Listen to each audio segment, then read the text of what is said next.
Pour une minute, Madame Senra Rodrigues. Obrigada, Presidenta.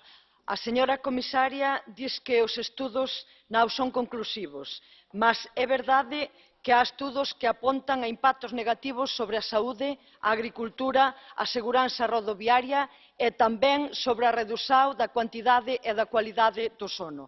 Eu, señora Comisaria, recomendaría o principio de precaución a favor da saúde. Tamén di a señora Comisaria que a horario de verán favorece as actividades de lecer. Eu diríalle, señora Comisaria, que para favorecer o lecer é preciso reducir a xornada laboral e repartir o traballo.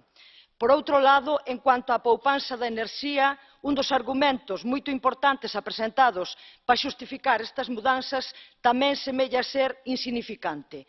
Os galegos e as galegas sofrimos moito máis con estes impactos, dado que a nosa posición xeográfica é a de Portugal ou a do Reino Unido, mas estamos unha hora por diante coa hora da Alemanha. É por iso que pedimos que a presente directiva sexa modificada e non se produza a redución, o cambio da hora de verão. Obrigada. Madame Hautala, pour une minute. Kiitos, arvoisa puhemies. Uskokaa tai älkää, mutta banaanikärpäset liittyvät tähän keskusteluun aivan olennaisesti.